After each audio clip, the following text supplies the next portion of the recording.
Andrew said the same thing. Yeah, he's like, you can look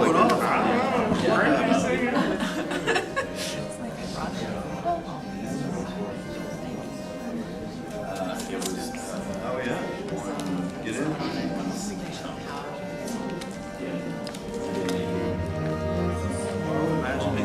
Okay, so Not bad.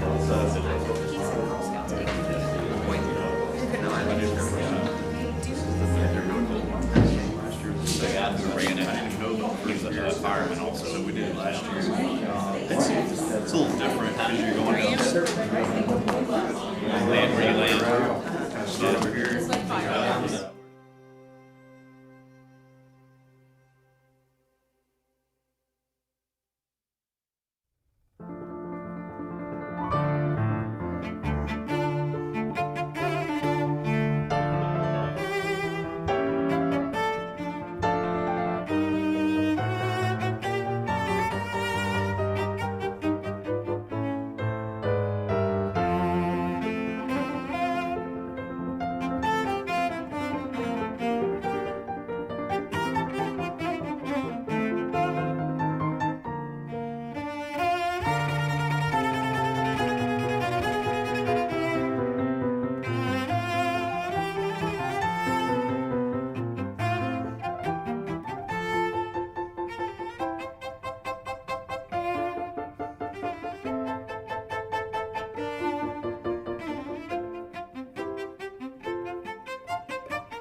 Is now open.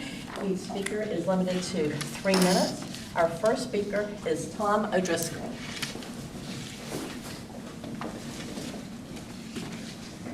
Thank you, Mayor. When I came last time to talk about pigs, Stuart must have recognized me because just now he called me Hog Man. It is a term of endearment. I took it. He is Hogman.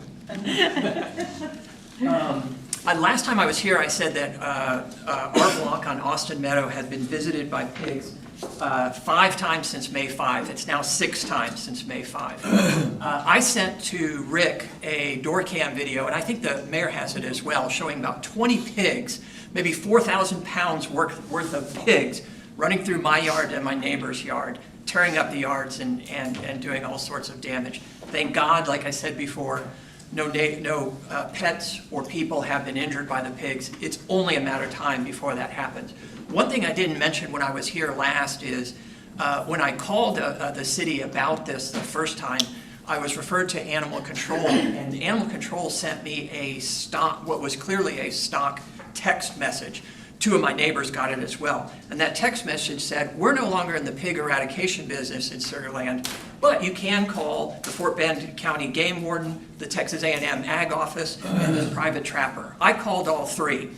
The Fort Bend County Game Warden and the Texas A&M Ag Office, they both said, what are you calling us for? We don't have anything to do with pigs.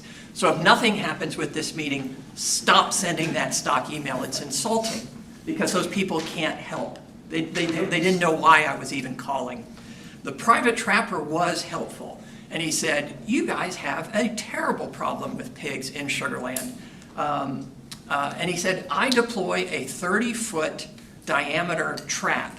Do you think you can put that out in the middle of your street? Of course not. You have to have the city's approval to do that. That's the only way this thing gets deployed.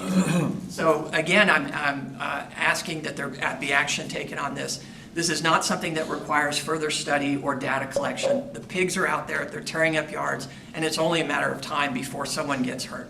Thank you. Thank you, Tom. Would anyone else like to speak who's not signed up? Okay. Okay. Public comment is now closed. Next item, 4A, 2027 fiscal year budget workshop. Review of and discussion on the proposed fiscal year 2027 budget and 5-year capital improvement program, 2027 to 2031, inclusive of all funds and forecasts. And we have Shalay back with us, Director of Budget. Shalay? Good morning, and thank you for being here. Today, we'll wrap up our discussion on the proposed fiscal year 2027 budget. Nothing has changed in the format of this meeting. While this is our final planned workshop for the budget, we will still follow up with any remaining questions through email. Today, we will begin with our internal services, our final group of funds to cover, and then we will have Kimberly Terrell cover our follow-up item from Workshop 1 on the Feral Hog Pilot Program. And then we will return to have a final overall budget discussion and next steps. So as a final review, the city's budget includes 27 operating funds along with our capital project funds, component units, and TERS. Each one serves as a specific purpose and supports a different part of the city's financial plan. Over the last 3 weeks, you've heard from general fund directors, our public safety chiefs, the utilities director, director of aviation, economic development, and redevelopment directors. And of course, you've heard a lot from me. The goal of these workshops have been to explain the logic behind the budget decisions, why the resources are allocated the way they are, and how those choices support the city's priorities, how we're being financially smart while maintaining a strategic long-term financial plan. So jumping into our last funds, we have already spent considerable amount of time on our fleet replacement fund with connection with our general fund. However, I did want to highlight the general fund is not the only contributor. While it supports the majority of our vehicles, the airport, utilities, and other funds do contribute to the fund to pay for their vehicles in the future as well. The fiscal year 27 budget includes funding to replace 28 vehicles and pieces of equipment, which includes patrol vehicles, equipment for public works, mowers and to maintain our right-of-way, These planned replacements help keep our fleet safe and reliable while avoiding significant higher maintenance and operation costs associated with keeping aging equipment in service for too long. Councilmember? I just wanted to comment, you see the revenue is going from 2.3 to 3.65. So the contribution in the year is going significantly higher, while the expenses are not. So I know we are building the fund, but if you look at the next year, which you showed last time, is dropping again. So I would have preferred a gradual build-up instead of 1.3 overfunding this year, maybe $500,000 overfunding and so on. That would be my comment which I made earlier, that this was one of the area where we can cut the budget for 2027 by $500,000 at least. Thank you. Councilmember Watling?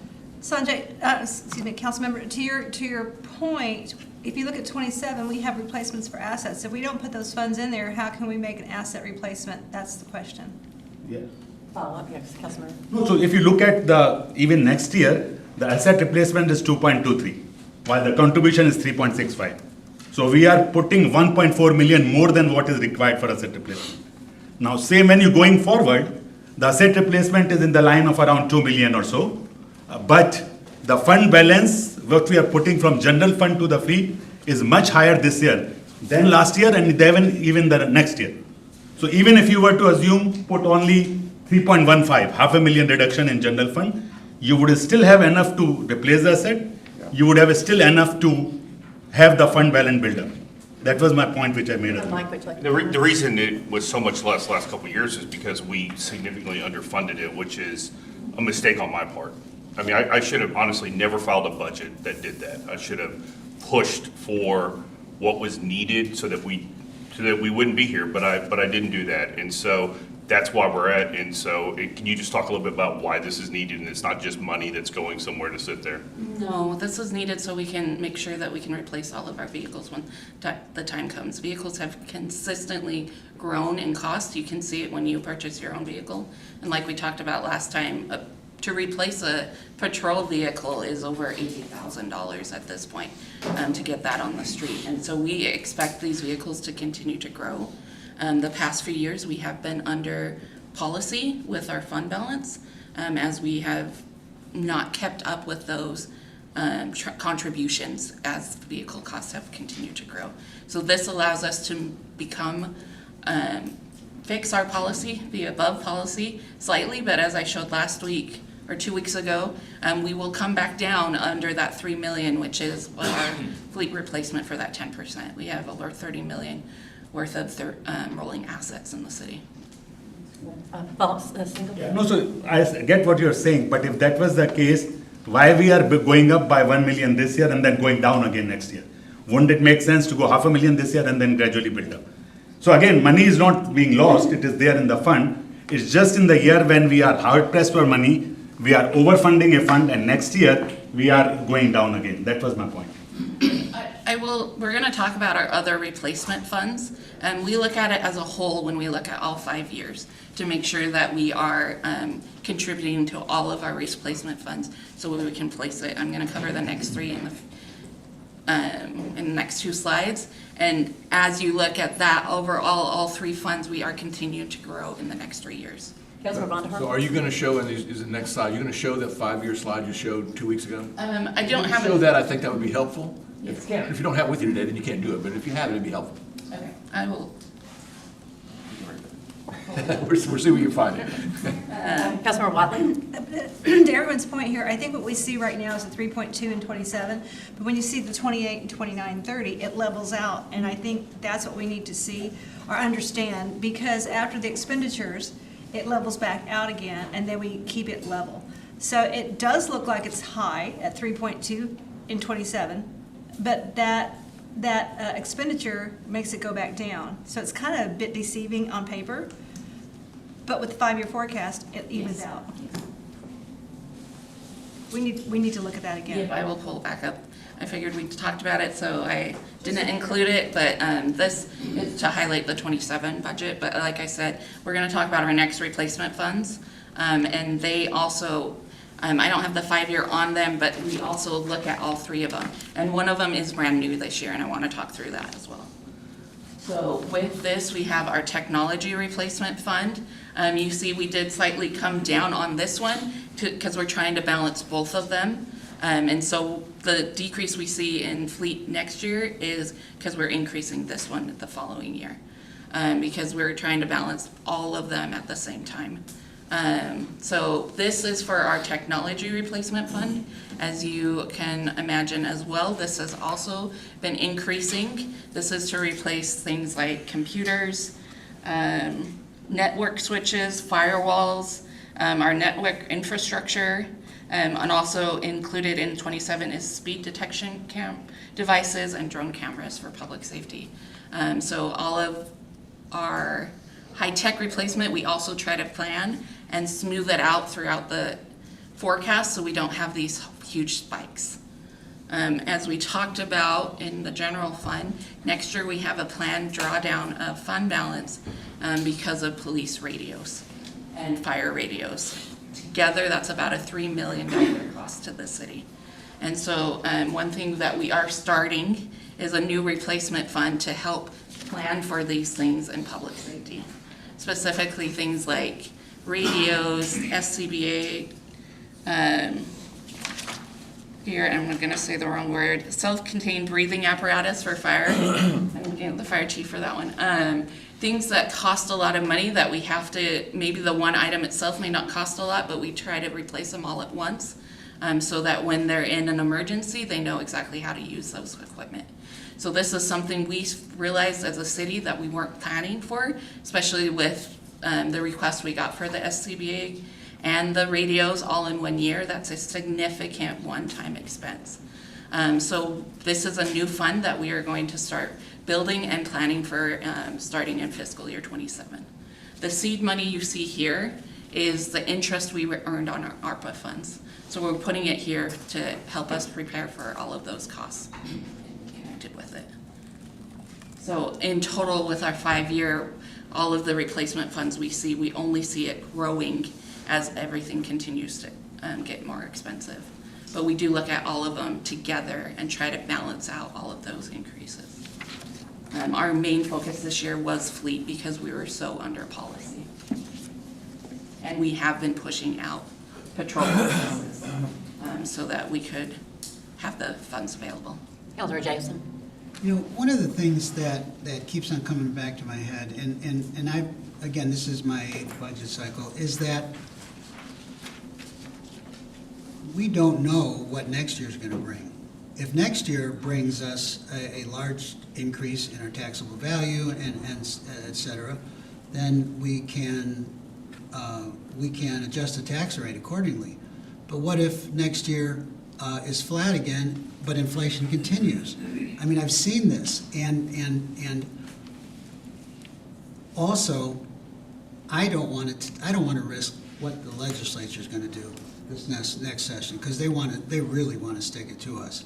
So I have no problem building up and catching up on that fleet fund now, when we have the ability to have the money and not play, you know, not gamble with next year's possible revenues, you know, the 28 revenues. So I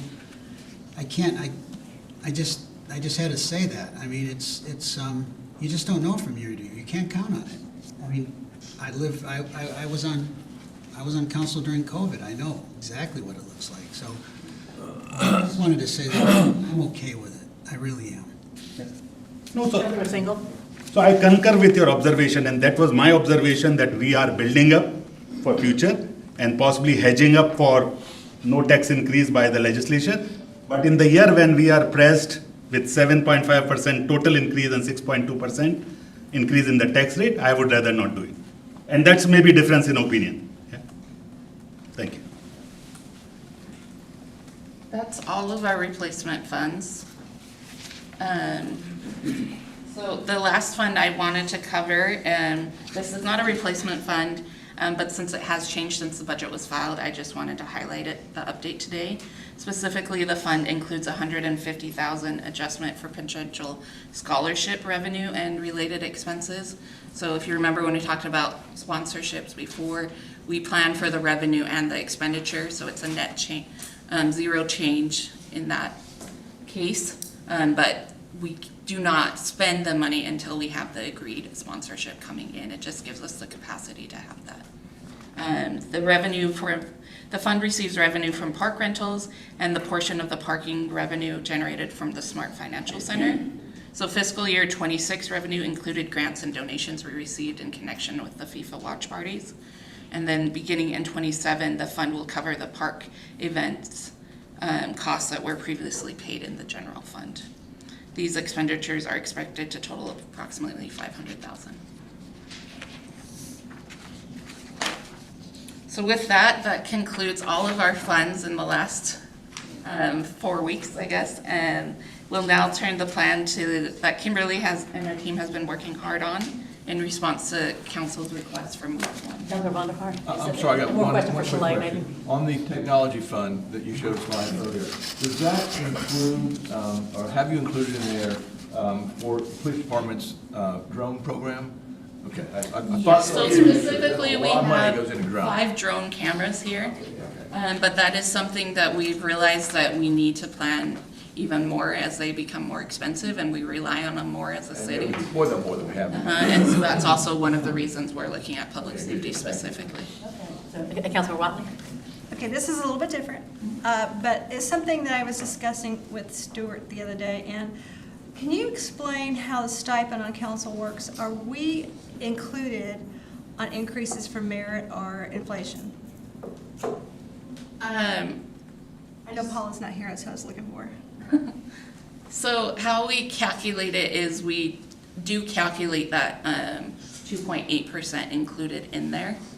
But because it's the merit total, that just builds that whole merit box, because merit doesn't look like, it's just not a cost of living, it's dependent if you receive the outstanding for all of the city employees. Does that make Does that sense? include council? No, for merit. Sorry.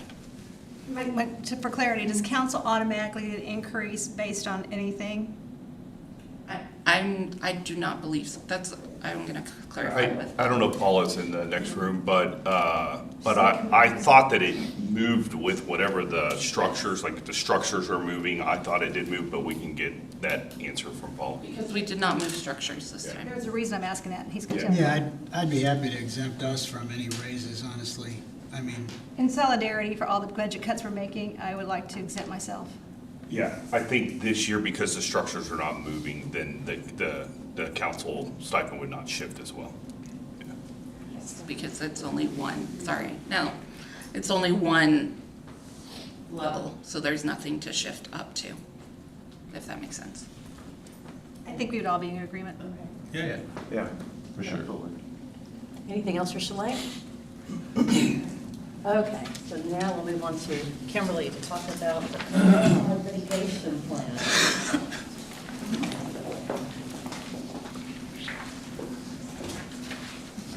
Good morning. First, I want to address why is the Director of Fun up in front of you talking about hogs. So this is an important project, and so the strategy that we're taking is it's not just me. I have a whole team of people behind me that are here in the other room watching on YouTube. So we have a whole team, but it's an important project. It's going to take a citywide effort. So we're including it in the Enhancing Suburban Community All-In Strategic Project, which I'll be leading starting October 1. So just wanted to clear that up, why Parks Director is up talking about hogs. Okay, so what part does the city play? So we're looking at what the activity is currently, and we'll talk about where this data comes from a little bit in the next slide. We'll dig in. But activity right now appears low and localized. We have our typical clusters that we would expect along parks and drainage areas, along the Brazos River. But as the speaker talked about, no single department and no single property owner owns the overall response to this. This is a regional issue, it's a state issue, it's a national issue. The hogs, they're like mosquitoes, right? They're not going away. They breed pretty quickly, and they have been a problem that folks are having to address. As the speaker alluded to, early action does reduce future damage and costs. These folks the sows have about 2 litters a year, so they continue to breed. But we want to take this year to do the study, to collect data, while we're also taking action, because we need to make this we need to decide if this is a longer-term plan. We'll talk about what we've done in past efforts, but what we've done in the past is we've reacted, and we haven't gone and, we haven't studied it, we haven't planned it in order to be able to repeat it moving forward. So as I get into that, kind of keep that in mind. So the bar graph at the bottom shows kind of the hog locations per year in the area. You can see that the one in 2026, this is year-to-date, shows about 20. And this is what that looks like. We're sharing data from a bunch of different platforms. iNaturalist is the one in the red at the top. If you're not familiar with that, it's a citizen scientist program where it's an app and you can report, anything from squirrels to, an eagle or whatever. It's just where folks are able to document sightings of things. So that's where the red dots come from, is that iNaturalist data. You can see Cullinan Park has quite a few red dots up there. We also have been collecting data in 311, which is yellow, CityWorks, which is our work order program, in the kind of orange, and then dispatch receives calls as well, and so that's in blue. So that's where all of that data and those clusters on the previous slide came from. So I wanted to talk a little bit about what we've done in the past. We have had several coordinated city efforts, 2016, and then we had a larger effort in kind of at the end of 21 and going into 23, where we've coordinated with community partners. We've looked at, working with property owners to reduce brush cover. For example, Centerpoint, hey, Centerpoint, can y'all cut more to kind of reduce that action? We have game cameras and monitoring. We installed city traps, but again, we didn't study the impact, kind of that longer term, in order to make that repeatable. We didn't study the data and capture the data to determine what those expenditures cause for impact. Ongoing, periodic trapping by airport. They recently caught a number of pigs in the last few weeks up in the on the prison property up there by the training facility. So it's where pigs are affecting us in the city. We've been able to trap them. We do continuously monitor them in parks. If we start to see action, we'll put out game cameras and look at those. So we're on city property. We have continued to look at them. So we have four pillars in the pilot program. Data collection. So we're doing that monitoring first. Where are we seeing them? Where are they coming from? Where, what areas are they causing destruction to? What are their paths of travel? Third-party trapping. We wouldn't do any of the trapping in-house. We're proposing that we work with third parties. Again, we're escalating this with evidence of where the pigs are, where they're coming from. It's like fishing. If you go to fish in a pond with no fish, you're not going to catch any fish. So we want to make sure that we understand where they are in order to deploy those traps. And then fencing is, we want to make sure that we are employing fencing where we can, where we're able to reduce that reentry. And then resident education outreach, that'll be ongoing through the entire program. And that's to educate folks, as folks may say, hey, I don't have to deal with hogs. Why is the city looking at this? It's that education as well as educating folks that are in those areas. We also need to let people know to call 311, because I get calls and emails, I'll meet with people, and Tom reached out to the 311, but a number of people who, they saw 30 hogs in Avalon, they had to wait 3 minutes so they could even cross Elkins. They didn't call the city about that, and so I'm going to start doing that too. Hey, report it to 311, and we need to let people know, report it to 311, just not, talk to your neighbors or email council so that the city can capture that data. So it's really important for the city to keep capturing all that. Absolutely, and I'll get a little bit into the details of that, but absolutely, because if we don't know, you may assume that we know that they're there, but if you don't tell us that they're there, we can't put the dot on the map and use that in our evidence. So data collection is one of the key elements of this, and we will be doing multiple things to capture the data. We're deploying the 311 Power BI dashboard, and to your point, Mayor, that's where people tell us, it'll be it'll be key everywhere. Tell us where you're seeing the hogs, where, did they cause any property damage? Did you just see them crossing the road? Giving us all of that data so that we can look at that and we can create a strategy to move forward there. So it's everything, sightings, damage, vehicle encounters, all of those pieces there. Also, we'll be deploying drones to thermally image them. We've done this in the past where we've been able to see, okay, that's a group of hogs, there's 20 hogs in there. So we can see, especially at night, kind of where their home base is. Also, city-owned game cameras and software associated with that.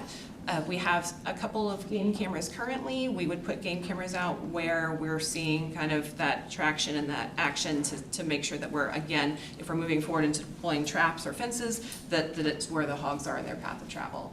And again, using that evidence to guide this spending, this investment.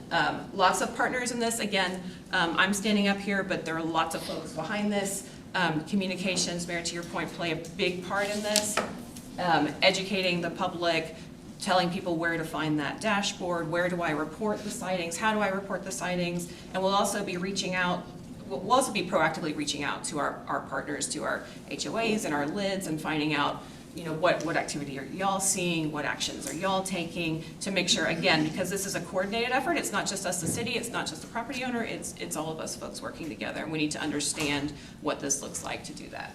And will the city also reached out to the HOAs to tell them to tell their residents how to do the 311 contact and stuff about the dashboard and everything? Yes, absolutely. And our communications department has been tremendous, and they have a whole communications plan already worked out for this, and reaching out to our HOAs as part of that. We're also I've also talked to some regional experts on hogs, and they are excited and willing to come and talk to us as a city. We're also inviting our regional partners as well to those, and we've been contacting the Texas AgriLife Extension, those experts, because again, I'm not a hog expert. We all know. I know. I feel like I'm becoming one. I feel like I'm becoming one. But we really rely on our regional partners as well to kind of go over our plans and our discussions, just to make sure that we are coordinating regionally, especially if there are there some things that they can provide us that help. But the education piece is really important, because I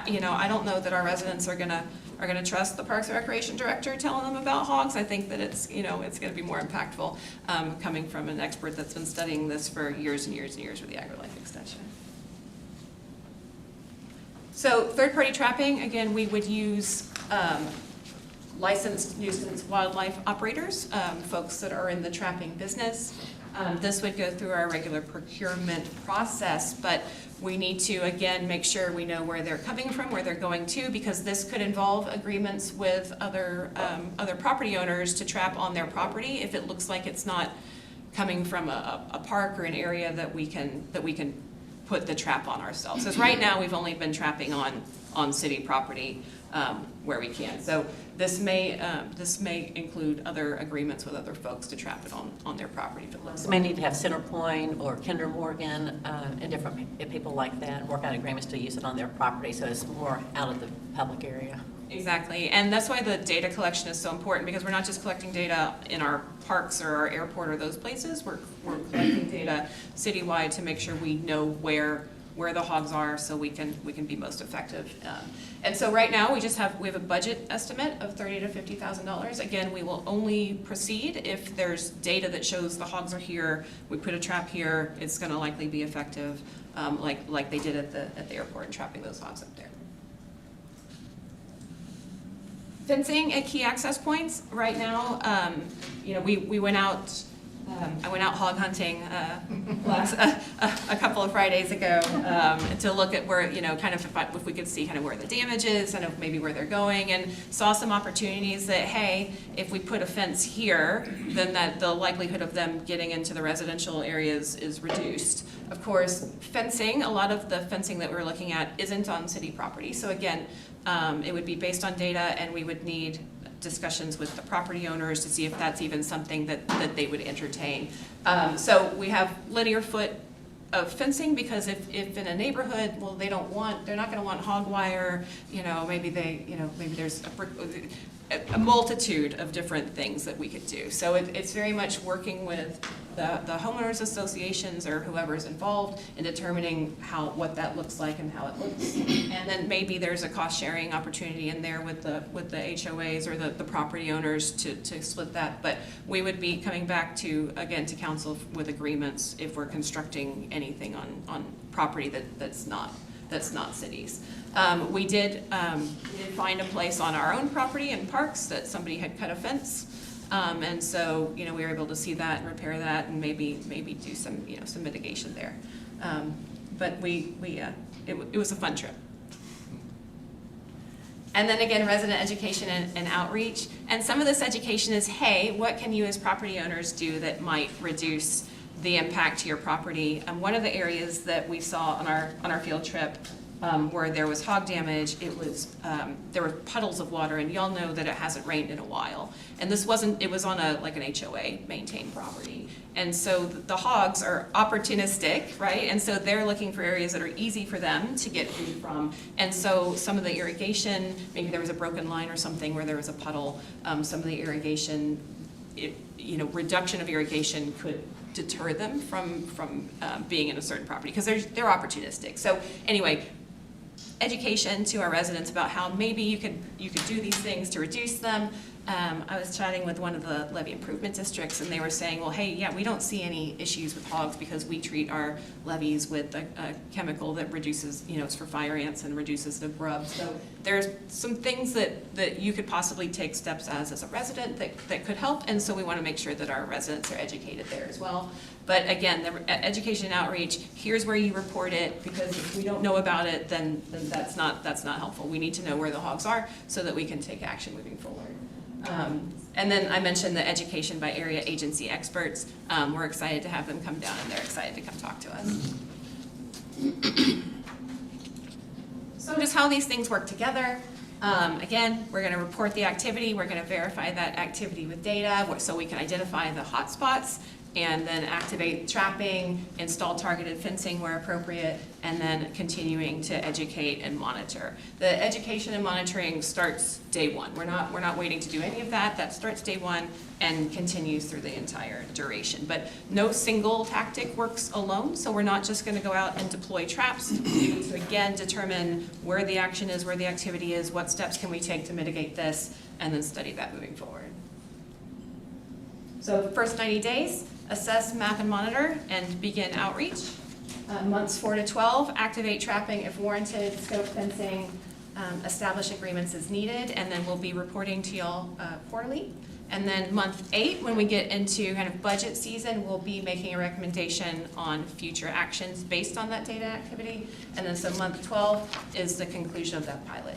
I did want to mention that in that first 90 days, if there's a clear, obvious, like, well, duh, the hogs are coming from here. Like, this is city property. It's not going to take anything to trap here. We could move faster than that 90 days if we have that opportunity. But this is the current scope and the current plan of action, just to make sure that we're moving in the right direction. And then fiscal strategy, we're using staff for a lot of our actions for communication and equipment and some of those resources. Again, trapping and fencing, we'll make that investment if that's warranted. And we did look at regional funding as well. There is a USDA grant that we're looking at that could reimburse up to 75% of our costs. However, they have already established their pilot locations for Texas, and of those 4 locations, the city of Sugar Land wouldn't qualify. But this is something that we're going to continue to look at and look for to see if there's any other funding that we can take advantage of. And have you had any conversations with UH Sugar Land? 'Cause I know they've got a problem with hogs there.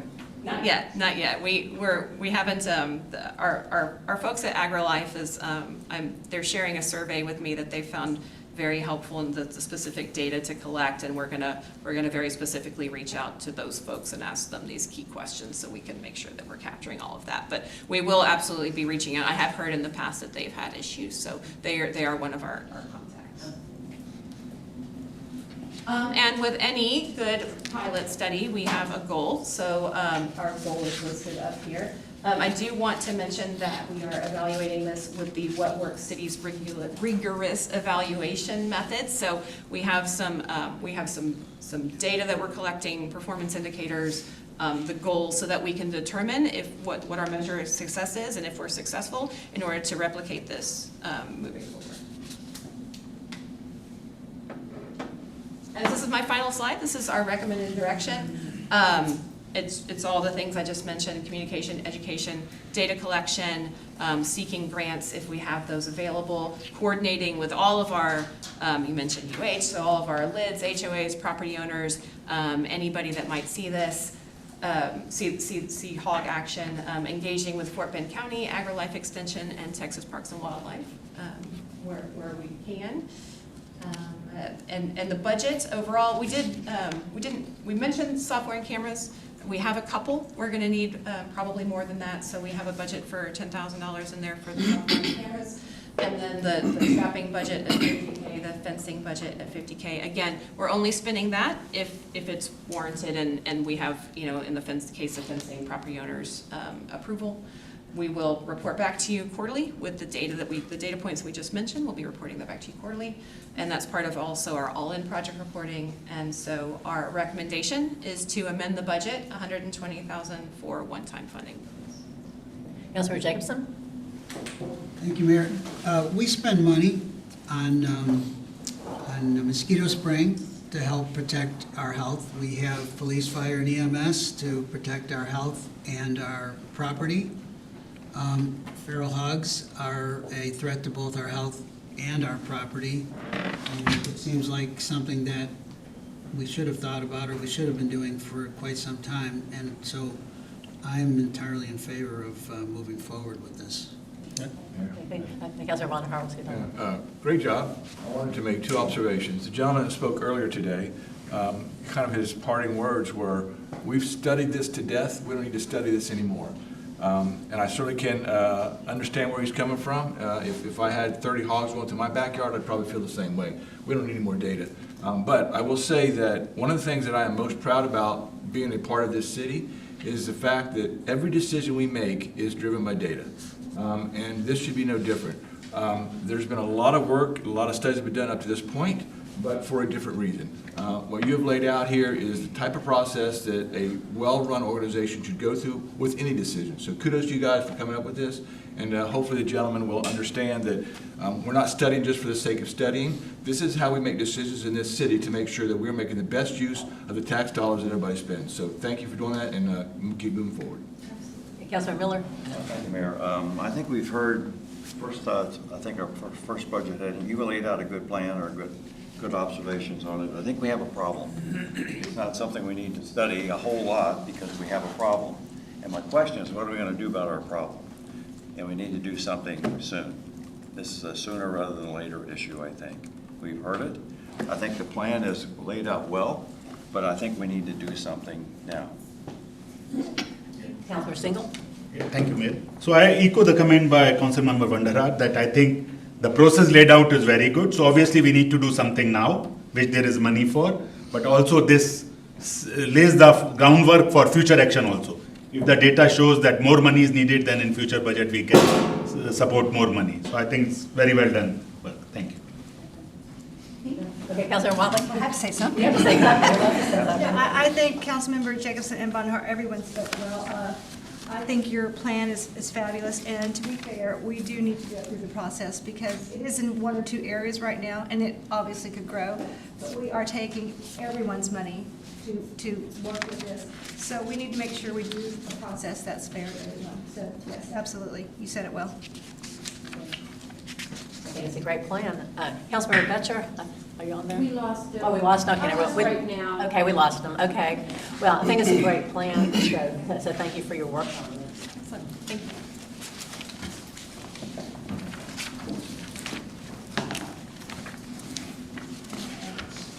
I just want to give you an update with that change, how it looks in our budget. So with the general fund, this highlights the changes from the filed budget to our current budget with the feral hog program. So as you can see, our net change goes from about 100,000 to negative 20,000. So that's the 120,000 change. And then the other changes we talked about in week 1. So the 5-year forecast looks like this with the feral hog program. And then as a reminder, there is a negative 2.5 million drawdown, and we talked about that, and that's for police and fire radios next year. Councilor Jacobson? Yeah, Shelley, where does our mosquito spraying money come from? What account does that come That from? comes from the general fund. But there's no special account for that?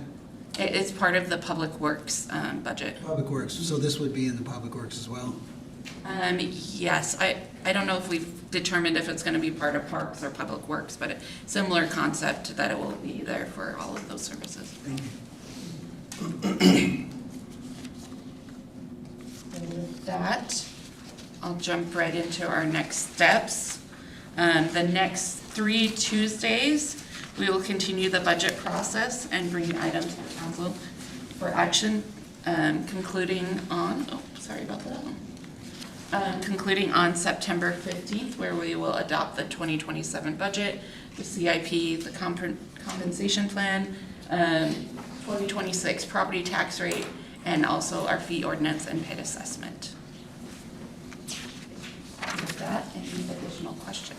Councilor Jacobson? We asked Shelley to stay around and talk for 2 more hours. I know, it's sort of surprised to get on this early. Better things to do. Yeah. Yeah. Mike? Yeah. Can you go back one slide, please? So we finished up a month of these workshops, and to accomplish this budget requires 5 votes of the city council. And so the time to know whether or not this budget is what the council, believes is really, it's now. It's not September 15th.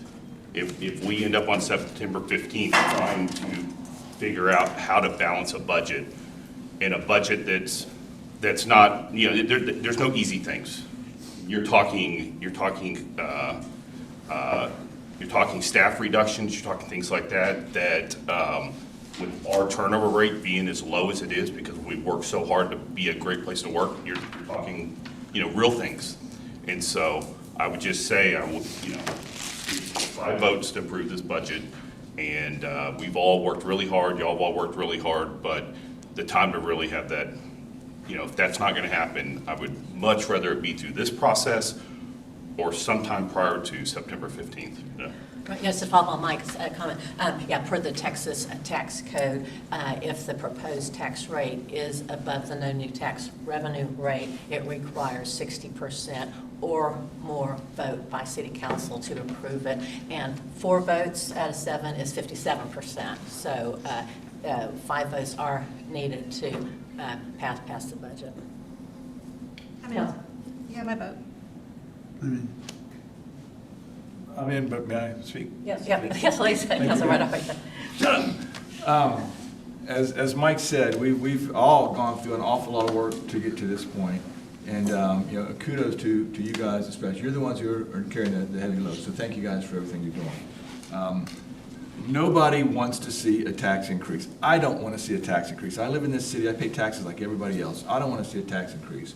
But I also don't want to see our city going through things like we see the city of Houston going through. And I don't know, I probably shouldn't mention another city in this thing, but I'm going to, because you can't hardly turn a TV on, you can't hardly pick up the newspaper without reading about some horrible thing that's going on in another city that didn't plan properly. And that's all I'm going to say. I'm not going to throw stones about it. They didn't plan properly, and they're paying the price now. So we can try to say we shouldn't increase our rate there's no shortage of reasons why we shouldn't do that. But for when we go through a process that this city has gone through to get to where we are with this budget process, there's been a lot of time and thought put into this. It isn't just, let's raise rates because I want to raise rates. Nobody wants to do that. So if we think that not raising today is going to fix our problem, all we're doing is kicking the can down the road. And so if we have whatever it is, I think it's 6.12%, I'm not sure exactly, but that's what the rate increase comes to. It's that much today. If we do nothing today, then it's 8% next year, and it's 10% the year after. And when we get to that point, then we're in a situation like the mayor just talked about, where we have to put it to a vote, and that vote has to be a supermajority. And that's not a pretty thing. And then in between all of that, the legislators made no secret about the fact that they're trying to tighten the screws on us even more. So this is a very well thought out budget. We've considered an awful lot. There is pain in there for every department. We talk so much about the importance of public safety, and that is the #1 priority in this city. But even our public safety departments are making sacrifices in here. Every department has been impacted by this. There's been a lot of thought put into this, so I am certainly in favor of this, and I would encourage everybody to really think long and hard about what's the right thing to do. Any other comments from, Councilman Jacobson? Yeah, I just want to reemphasize something important, and I echo everything that Jim has said, and that is that this is a conservative budget, and conservative means conserving. It means holding on to your assets. It means taking your assets and making sure you don't squander them. And the assets we have in Sugar Land is we are renowned for being a high service, high amenity city. That's what brings tax dollars to us. That's what brings businesses. That's what brings relocation. That's what brought the 8th floor of the what do we call the building now? It used to be Minute Maid. The old Minute Maid building. That's what brings money in here. That's what gives us this quality of life at a tax rate, though admittedly it's going up, a tax rate lower than almost all of our peer cities, and the ones that are lower than us. That chart that you did that showed the tax rate and all the amenities that come with that, or services, nobody is doing as much as we are with that amount of property tax. So when you look down the road and you ask yourself, do we want our city, now that we're built out, do we want our city to fall into disrepair? Do we want us to go with fewer staff than we really need to keep our services level? Do we want to do all the deferred maintenance like they do in other cities where they don't fix their roads or their water lines when they need to? If that's what you want, then we can certainly create a budget that will give you that. But if you want to be conservative and you want to keep this asset that is Sugar Land, the most, maybe, I say this without hyperbole, one of the most valuable assets in the state of Texas when it comes to municipalities. Nobody's doing it better than we are, and the services that we provide to our constituents, our residents, and the amenities that we provide, that is worth keeping. And I understand that it hurts to raise taxes. I understand that for some people, that $7.98 is meaningful. I get that. But what's it going to be like if we don't keep pace, if we don't keep what we have? What's it going to be like? We're going to cut. It's not going to be desirable. And by the way, what keeps our schools good? You know, what keeps our, and if our schools, I mean, there's a direct correlation between how our schools are performing and property values. Direct correlation. Okay, so let's let things slide, and then we let our schools slide. Nobody moves in here anymore. Okay? So, yes, it sucks to raise taxes, okay? But there's more to it. I got an email from a very good friend of mine who I've known for 30 years. We're very close friends. And his subject line was, "Read my lips, no new taxes. Why the city needs to learn to live within its..." And my reply was, yes, I get your sentiment, but you know that there is a hell of a lot more than that goes into this. So don't anybody ever tell me that we're not conservative here in Sugar Land. We are doing as much as anybody possibly could, and more than almost everybody, with the dollars we bring in. So thank you for letting me speak. Okay, it's hard. Okay, Councilor Single? No, so since you ask and I respect my council member, I think my opinion on this is possibly well known. I do not agree with Council Member Jacobson's opinion of what conservative is, but let's not go into that debate. I think the issue for me is a prudent government is where we try to control our expenditure in line with inflation and in line with what the market says. And here basically one of the concern by the citizens is that we are maxing out our tax to the maximum possible just below the limit.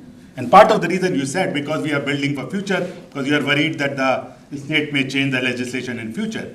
But that means that we are kind of going to what is maximum possible 0.001 cent below the maximum allowed tax rate, which is bypassing the requirement of the citizen vote. And this is what I am against it. I have seen during the budget workshop, and I will not repeat, many places where amount of money spent can be cut without affecting service.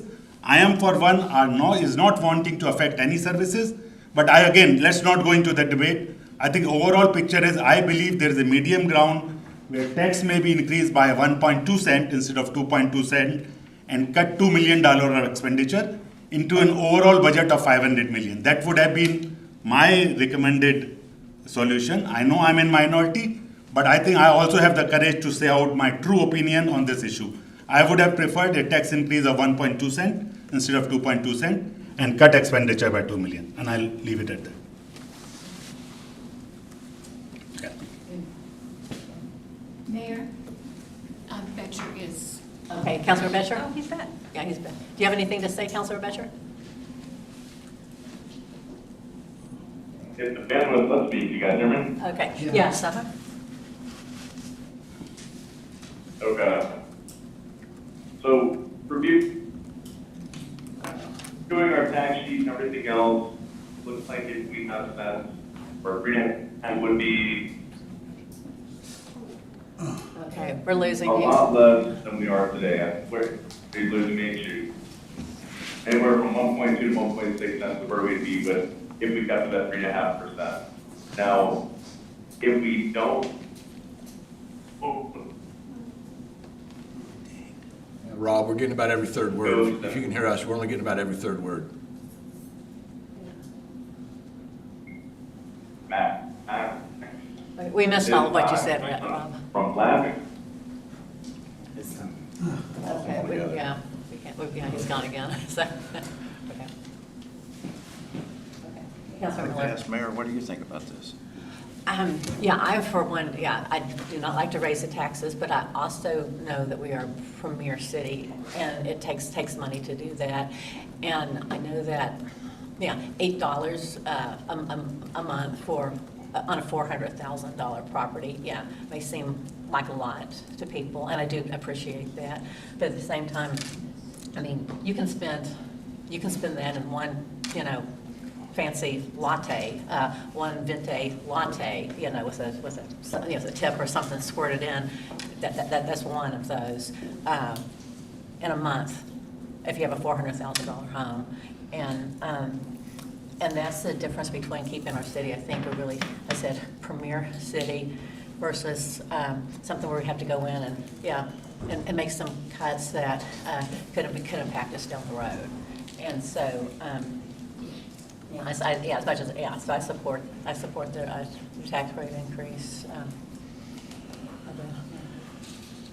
I appreciate all the comments so far.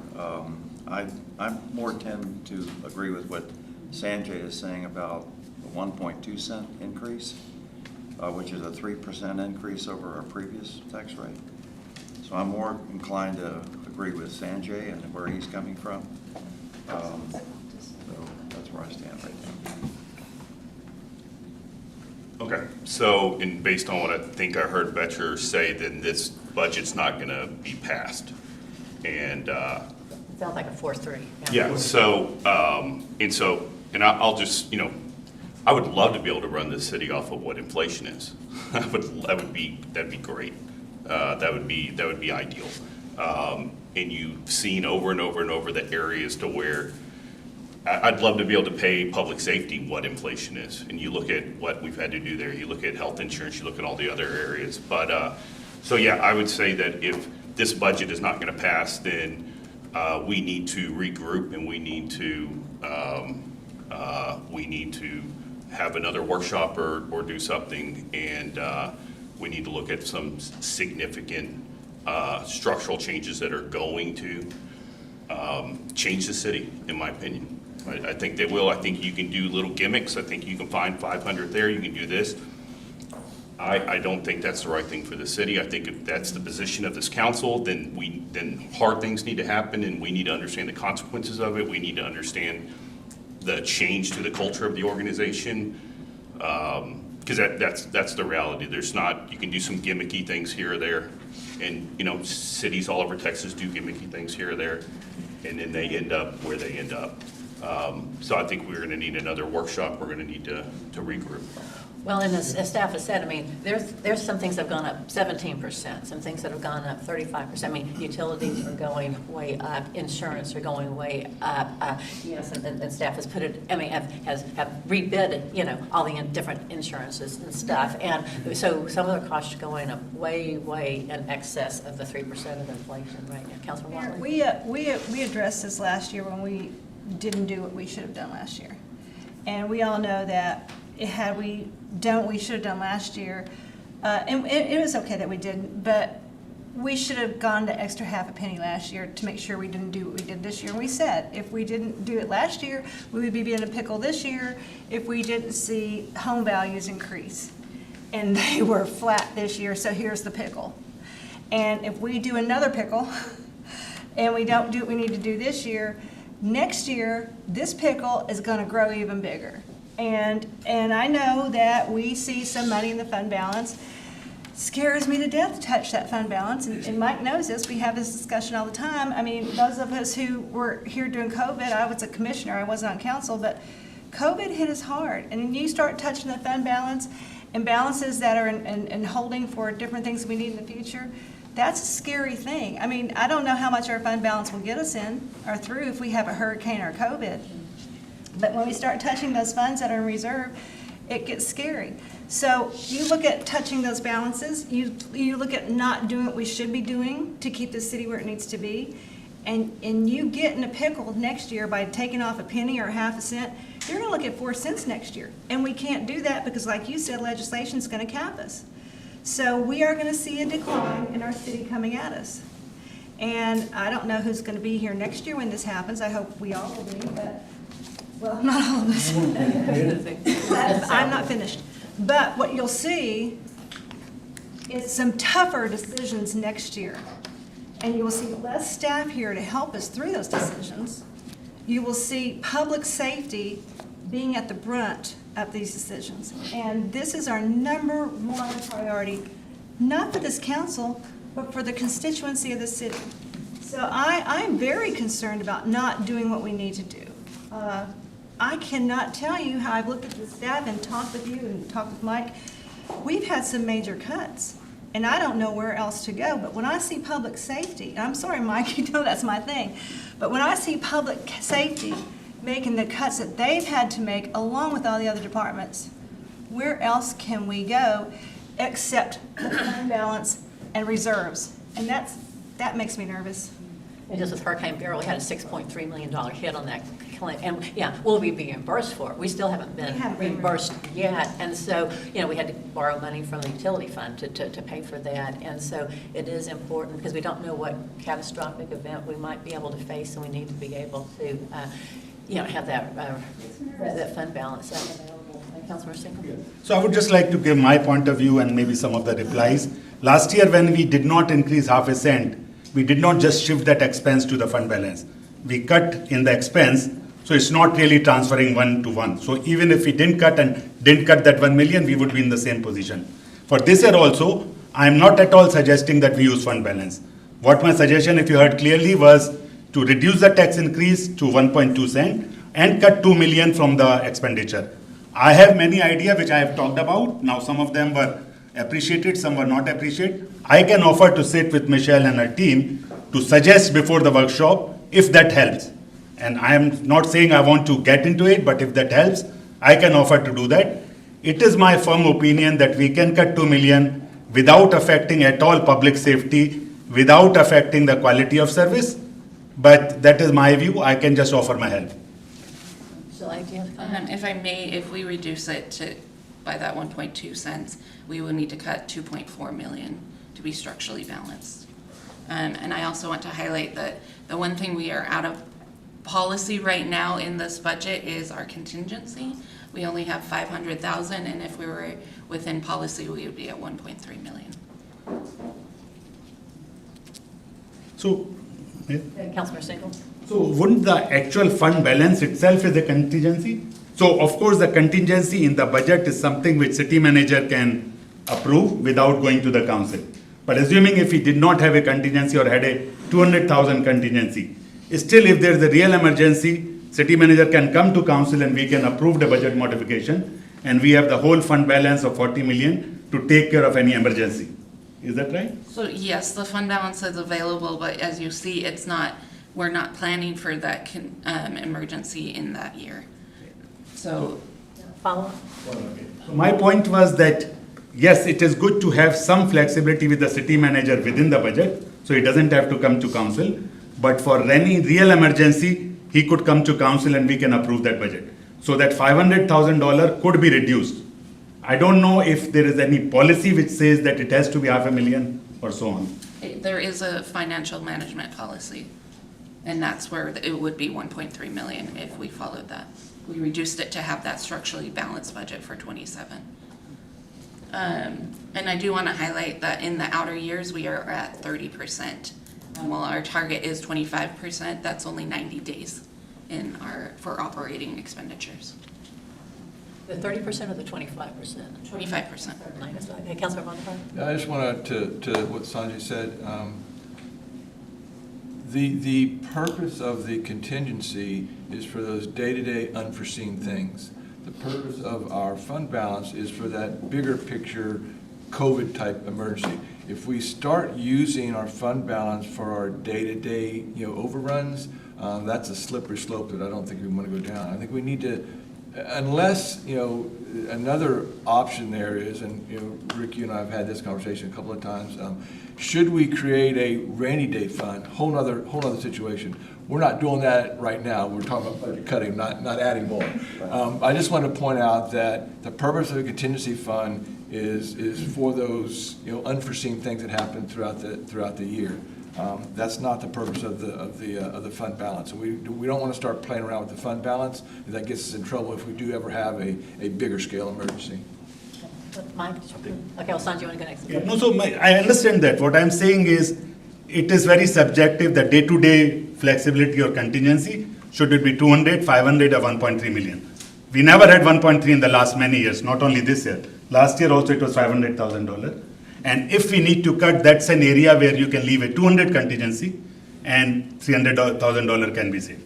That was my point. Yeah, and in doing that, though, by default, we are now using our fund balance as our contingency, and that's not the intent. Follow-up? Okay. Hopefully there will be so many unforeseen if we have done the budget well, because everything has been thought We through. can have a perfect budget if things happen. So. And just to complete, basically, I am not saying that any cut we do will come without pain. Every cut, because the budget has been well prepared, would come with some pain or some effect somewhere. I think the decision we need to make is whether we agree to take that pain or we pass the pain to the tax holder of 7.5% increase in the tax budget. Mike? Yeah, I think what this budget is sharing the pain. I think that's what it's doing. It's sharing it. Your point earlier of just cut 2.4 million and not reduce services, it will be a miracle if we don't reduce services to some degree with this budget. Like, there's not a director here that's not worried about next year because, the highest standards are on these directors, like extreme pressure. This budget is very, very hard. They're still trying to figure out how they're even going to be able to pull off what I expect of them with this budget. And so you cut another 2.4, you're cutting real things. And what I'm hearing is, like, if there is a policy of the council to restrain expenditures to an arbitrary number, then it changes who the city is. Like, I need to figure out, how do I structure the city to control cost, to, squeeze it as much as you can? And there's cities, like, that's a policy that cities will do. They'll be like, yes, this is about cut, and try to keep what you have. And so if that's where the policy of the council is, we need to change a lot of things. I think a lot of expectations need to change. I think this council, you look at our strategic plan, and it talks about being bold, and it talks about having the community reputation. It talks about all these different things. I just think, second year in a row doing this, like, we need to talk about the city we're going to become, and we have professionals that our job is to figure out how to implement the policy of the council. And if that's where we're going, then it's good to understand it, and it's good to try to figure out how do you accomplish that. And that's my final thoughts on it. Our residents have high expectations for the quality of services that we provide, and that takes money and costs, they are going up all the time. Did you have a follow-up, Councilman? I thought I saw a hand over here. Was it Rick? Yes, Oh, go ahead, Rick. if we had another budget workshop, what would you bring to us to address this issue? Obviously, we have some disagreements on I would what bring. this should be. Yeah. What would you do? Yeah, I wouldn't do any gimmicks. I wouldn't do any fine 500 here, fine. I would come in with a reduction of force that would probably be in the 20-something range. That would be people that are in seats right now. And it would come with the cost of changing what the city is. This council's worked look, some of you weren't around when we were a 15, 17, 20% vacancy city, okay? Some of you weren't around when we had 6 police officers, 5 at night. Like, you weren't around for that. And so it would, I couldn't in good faith, especially year 2, not bring you a budget that structurally changes a lot of things. And so it would be that. And it would also have to just come with an understanding of what this does, like what this creates, what it is. Yeah. Councilor Singham? Can I just, to your point, can I suggest something? So currently what I detail, we received there 51 vacant position which are not filled. So these are the position where there's nobody assigned as of now or about to join in a month or so. Out of those 51, 14 are public safety. So if I leave those 14 aside that we don't touch at all and we fill all public safety, 37 of the current vacant position are non-public safety. If we can look at those 37 and the 20 which you said, if we can identify and not fill those positions, that will help. But haven't they all been through a rigorous analysis Yeah, to even get that's- to the point of being able to be, Yeah. still qualify as a vacancy? We're doing that. I mean, that's the reality. We're doing it, and we're putting more work on other people. And this budget included a reduction. The budget I file next year will include less employees than this year. I know this because I know how we are, and we've talked about this in retreats. Going through each one, all the data required, making decisions, doing the right thing, not just some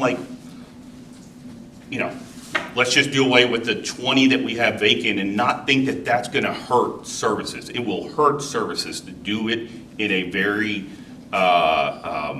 easy manner that has long-term cost. And so, no, it would not be just, let's look at we're looking at every position we have. We're holding everyone. This budget right here even includes holding positions for a period of time to where we're basically telling the other employees, we know you're now doing 2 jobs, we need you to do it for 6 more months. Because the only way we could even balance this budget is to hold some of these positions that we know we need, the data's there, and we know we're burning you out, but we need you to step up for this period of time. And so we are doing that, we've done that. I would not have filed a budget that included any of those positions if we believe that they legitimately could be cut. And I just wouldn't. And so, yeah, next year's budget, when I file it, will it have less employees? I bet it does. I would be shocked if it didn't. But approving a budget that has a reduction of, let's just say, 20 to 25 employees changes this city, and it just does. I mean, this conversation actually doesn't help what we're trying to do and what the expectations are. I do the monthly mic check, and it's like a town hall with our employees, and they're hyper-focused on this, right? And they're hyper-worried about this. And so, and I'm a very transparent person. I like to, I don't think we should not put things out there. And so, I think even this, like, is tough for some employees to rationalize. Yeah. Councilor Watley. Thank you, Mayor. You know, I don't know if everybody knows this or not, but I'll say it. And Mike, you can share a little bit about this if you would, please. Before we go into this process, I know that you ask each department to do an exercise and tell you what it looks like to cut every department by 30%. And so when you look at that 30% reduction in every department, you go, wow, this is what it will look like if we do basically what you're talking about. And I know that we would lose a fire department. I know that we would lose, a part of our police department. I know I've heard what this looks like. If you share that, you will be bringing us to light what it looks like to really lose this money and what it looks like in these departments. I don't think the general public knows that. Maybe not all this council knows what that reduction looks like in reality. And you do know, because you've done the exercise. This whole staff knows. And that is scary when you start looking at what a 30% reduction actually looks like in this city. Maybe we should know. Maybe we should know. And if that's what our constituents want. Councilor Single. Just to correct one thing, we are not asking 30% reduction. 20 people of 900 employee is around 2%. Well, I know, but excuse me, follow up. That's the study they did. Yeah. So maybe one, Follow up. maybe one option is to have network workshop and let Mike present to us how that 2 or 2.4 million cut can be achieved and what will be the consequences, and then let council make the decision. Well, one thing that's backed out, the CPI number, because the calculation was changed a number of years ago, it doesn't even include fuel and many other things. And there are a number of economists who say that the real cost of inflation in this country is 8 to 10%. It's not this, this calculated number with the, like I said, new revised calculation that leaves out critical things out of it. And, we're trying to do a lot. And 3% is not going to really cut it with all the other changes. Yeah, I don't know why we're so hung up on comparing inflation rate versus our budget. Inflation is an amorphous number that's spread all over the country. I don't care what inflation is all over the country. I care about what it costs us to operate. What is the difference between what it costs us to operate 1 year versus what it costs to operate the next year without any changes in personnel numbers, et cetera, without any changes in services? That's the real number. And it's 6.5% is what it really is. That's why we have to change the tax rate by 6.5%. But what I'm really seeing here is I'm seeing a clash between short-term goals and long-term ideals. Because what do we want our city to be like a decade from now? You start screwing around with what makes us special now, and you screw it up for the rest of the next 20, 30 years. Councilor Single. So, to your point, we are not wanting a long-term harm of the city. It's just different opinion. I have managed business, and the way I manage business is the costs which are going up, I really question them. If my insurance is going up 35% year on year, I will better, change the insurance company or do what we can. I give an example on HOA, we got the quote of 10% higher. We told them we are changing the company. Next day with the same company, we got 3% higher quote. Now our insurance, our risk profile has not gone up. Why insurance cost is going up 35% year on year? That's something to be looked at. Our electricity cost is going 40% year on year. With no new building, no new expenditure. Is our rate changing? Is our consumption changing? Those things needs to be looked at it. Now that is, I am assuming the department has done it, but it comes at a big surprise, and I am not sure that whether that can be further questioned by a different electricity provider or whatever. That is an area to work upon. Of course, people is one, because all others will only contribute to 100K, 200K. Because the money for those 37 positions is there in the budget. Now, some saving, 20% of it there is in the miscellaneous line, but the 80% cost still there. If we decide we are not going to fill 20 out of those 37 positions, we save 1.2 million. Now, yes, that's a cut, and that's a lack of future employment for people, but that's not cutting any of the existing employee. Yes, it will require some adjustment in how city operates, but in my opinion, that is what residents are expecting. And maybe we are hearing different things from your constituent and my constituent. My constituents, over 90% of them want to take that risk but minimize the tax increase. I can't be more clear than that.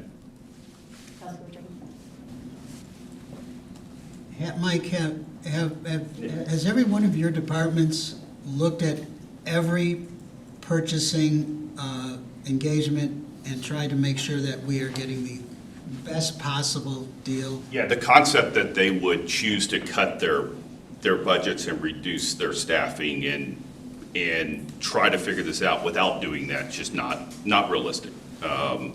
Those things have all occurred. Follow-up? Yeah, 90% of your constituents, let's say you've got, what, 25,000 constituents? Not that much. Whatever, yeah, 8,000, 10,000. Well, how many people? You mean total people people living? Two. Yeah, 20,000. Okay, all right. So you're telling me that 18,000 of those have told you that? So what I'm saying is, I want you to know that 5% of the people in this city even know what the hell's going on here, if you want to know the truth. So I'm not going to listen to your DIY polls here. I'm going to tell you that most nobody in the city knows what the hell's happening. And most people in the city are not calling us to tell us no, okay? So please, don't tell me about your personal polls and the polls that you put out on social media where everybody says, oh, yeah. No. 90% of your constituents, 20,000 people, if 5,000 people in the city even know what's going on, it'll be a miracle. So please. Councilor Single? So, I have to answer this. Basically, I am not, that's why questioning your judgment and what your constituents are telling you. I am responsible for people whom I represent, and I believe majority have spoken very clearly. I have mass reached out to people, not only with those polls. That's what the people are telling me, and my duty is to represent them. Now, I also want to balance that with what city needs to operate fairly. And that's why I am willing to agree with 1.2 cent increase. If you ask people only, they would want to decrease the tax rate. So it's one of my job also to tell them that, look, some tax rate increase is inevitable to get the service they want. So I am not blindly trusting what people are saying. But, I can't help if nobody is telling you that tax rate is okay. Councilor Jacobson? When you ask people whether or not it's okay to increase taxes, and you say, well, would you like to increase taxes by 2 pennies versus 1.2? They'll say, oh yeah, 1.2. Oh yeah, absolutely 1.2. But if you explain to them how Sugar Land got to be the way it is, and what's at stake if we don't do what's the right thing and spend the extra couple of dollars instead of, if we cut it down to $5 a month instead of $7.8 a month, if you explain to them exactly what's at stake, I believe you're going to have a different result, okay? So that's all I want to talk about. That's all. You can respond if you want, but I'm done. I will just say that, I understand what you're saying. I have done my due diligence. I have also gone through the budget in detail, and it is not easy to be an odd man out to propose for what I am proposing. But I have been very clear in my view, and at least Mike would appreciate that I have given that feedback on the first day. I am keeping the same feedback today, and I leave it with each of you to represent your constituent as you think is best possible. I'll leave it at that. Councilor Miller? Yeah, I appreciate you bringing the issue up, Mike, because we need to talk about this. Yeah. And the discussions are healthy and they're good, and if you're gonna get me to get off the 1.2, you have to tell me why it's gonna impact our services. Okay, well, all of us here want the services at where they are today and higher level. Nobody wants less than that. So from public safety to water to rename it, we have to have those services. So you have to tell me what the impact would be if you can, if we have a workshop. Well, even to get to this point, though, I mean, we're deferring to either 5 or 6 new recruits in the police department. We're postponing paramedic training for our new firefighters. I mean, we're We're already doing some significant things just to get to this point. Yeah, Councilmember Miller, I hear you, and so, I mean, I can talk here about, like, we've hit the limits of being able to provide services even with this budget. So for me to come back and show you what that is, I just need you to understand it's gonna have people currently employed here. And they're gonna know that their position is in that. We just need to all understand that. We just need to understand, we need to understand, like, this council has a responsibility, like, to the public, right? You also have a responsibility to the organization. And so it's really easy to do things like, we're not gonna affect public safety and it's only gonna be non-public safety. And then you realize that every department in this city, except for 2, is in that world. And when they see the percentage of the general fund going to public safety, that percentage growing every year, and then theirs is shrinking, it's just real impacts on them. And it's real, I think, them deciding whether this is the organization that's right for them. And so it's, we can come in and show the 2.4 million, and we're gonna have to show it in a way that just is structurally changing things because this council's policy is changing. And I just need people to understand the cost of that, like the real. I appreciate that. Yeah. And that's what I'm hearing I need to do. Okay. Councilor Jacobson. Yeah, Rick, one of the things that we need to remember is that a greater portion of our general fund income is sales tax. Okay? And we are very fortunate, as opposed to a lot of our neighbors, because we have built a community where sales tax brings in a lot of money. 42% of our general fund income comes from sales tax. And we have a new, more aggressive sales tax forecasting program, okay? So let's say we have ourselves a little recession and people start slowing down on their spending. So not only are we at a point where we've cut $2.4 million going forward, but let's say our sales tax, what do we bring in dollar-wise in sales tax? Let me pull it up. I don't know off the very top of my Let's say head. let's say our sales tax incomes goes down 10%. Okay, so now we're really screwed, if you'll excuse the expression. Now, I know we have our fund balance, but 63 million in the general fund. okay. So let's say sales tax collections are down 10% below. I mean, that was COVID, right? We don't have to have a pandemic to have sales tax collections go way down, right? So let's say we're down another 2, 3, 4, 5 million because sales tax projections come in low. That's only a few percent lower than we projected. We are really in trouble now, really in big trouble. So. Councilor Wiley. Thank you. Something you said, Sanjay, made me think about this. You asked if, you said you had a business and your insurance goes up, you look for another insurance policy. Are we doing that? And it kind of floored me because you are in HR, you are in compensation with me, and I was incredibly impressed at our compensation plan going forward because they did months of work, and Paula brought forth an incredible plan where I don't know how they even do it, but they went through all this process of looking for plans and the best possible movement forward that saved us money, that we brought back a plan that we actually reduced our cost, and the cost that was increased was on the part of the employees. Thank you, employees. If you wanted more out of your plan, you decided to give more to your plan. TMRS did go up, but that was not because we wanted it to. That went up for everybody who was a part of the TMRS plan across the state. But yeah, they look at stuff like that. She worked on that for months to get the best plan for our policy for our employees, and it saved us money because they took the attention and time to do it. And I would say, looking at Paula and Janet doing this, every staff member out there is doing the same thing. So no, I don't think they take anything for granted and just go grab something to get it done. I mean, that kind of attention and dedication to the program, bringing us the best possible thing. Look at our contracts. Look at things that this staff brings us at that podium, I'm just floored by the number of grants, the donations, everything they're doing. I just don't see how we could possibly take that work for granted that this staff brings us.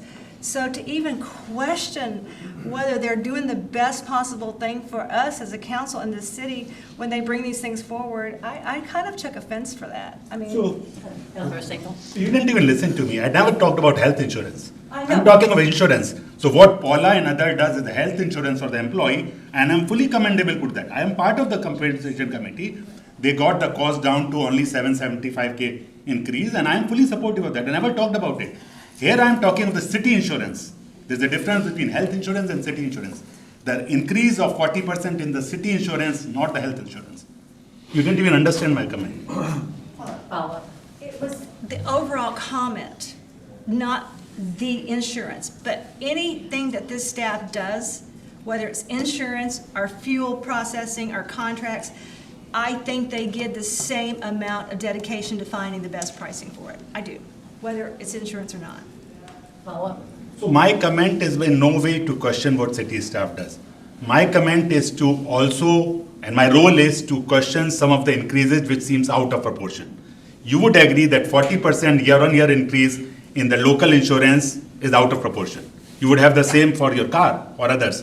Same, I question the increase of 40% higher on electricity cost year-on-year. I already said that, you can't bring it down. Maybe you can save 100, 200. So I already said that the majority of the saving has to come by not filling the vacant position. But those are the areas which are, if I was a business manager, I will still look at that. But that was my comment. I was never questioning what Paula and her team does, because we have gone through it. It's a very, good work done on the health insurance, and I don't want to cut any benefit. Councilor Bonner? We are at a point where if we want to see any further reduction in our budget, that it's people. We can talk insurance and fuel and utilities all we want, but we're at the point now, because of the job that the staff has done already, to your point, Sanjay, they've done that homework, and they've pretty much squeezed all the juice out of those other things they're going to get. And so now we're talking people. And to Rick's point earlier, and I'm sorry, Councilman Miller. Rick. Yeah, thank you, Rick. I appreciate that. So I think that we're at a point where I think that we've done the right thing. Back at the spring retreat, we all agreed that, we're comfortable. We knew this was coming. We knew if property values came in the way they did, that we were going to be in a pickle. And so we all at that retreat, we agreed that, if we can get this to $10 a month or less, then we'd probably have a budget that we could buy into. And we're at $8, and now we're having this conversation. So I'm frustrated at that. I thought we had an agreement. Staff worked hard to make sure we got underneath that number, and they did, and here we are. But I don't see, certainly respect everybody's view on this. To Sanjay's point, we were all elected to represent the city, the citizens in this city, regardless of district. We're all representing the city, and so we all have to do what we think is best to meet that need. We're at a point where any further reductions in our budget is people, and so what I heard Rick say, Mike, is, and to your point, Mike, we don't want to go into September 15th having this conversation. It's not a good thing. The laws are such that we have to do certain things to make sure we can pass a budget, and we don't want to get caught in the middle of that. So we have to get this resolved before then. If that requires another workshop, then we can so be it. But recognizing that the only way we're achieving any additional savings is on personnel, then I think, Mike, that you have to come back to us and say, okay, to get whatever that number is that Sanjay thinks we need to do, that's 10 people, and here's what those 10 people represent. And these are the services that will be cut as a result. And I think that, that then gives us something to vote on. Right now, we're talking in generalities, but when we start saying, this is the service that will be reduced, now we got something to vote on. So that's my thoughts. I think that's probably our next step. Certainly, I'm not the smartest man in this room, so people please add your comments. But Sugar Land has always historically been very financially responsible. Our tax rate used to be 50 cents. But then when we got into a higher growth city, the council said, hey, we can cut it back. And they did. And so now we have gone from a fast growth city, and we are on that plateau right now. And because of the plateau, we need to, we need to bump it up some. And this, again, would take it to 38 cents. But, I mean, you look at some of our neighboring cities, you've got, Missouri City, Richmond, I think 57 cents, Pearland at 63 cents. So we are providing a lot of value, a lot of high-quality services to our residents at this 38-cent level. Councilmember Jacobson? Yeah, I want to build on what you said. What keeps our tax rate this low? It's the fact that we've invested in our community so that we have high property values and high sales tax collections. It's an investment. This is not a, if you could turn it around and ask the residents, would you be willing to invest $7.98 a month in keeping our tax rate this low with this amount of service? Just ask yourself, what do you think people would say? Yeah, I'll give you $7.98 a month to keep this the most vibrant, the most desirable city, certainly in the area, and one of the very handful in the state. So if you turn it around and you stop thinking of it as a penalty, some sort of a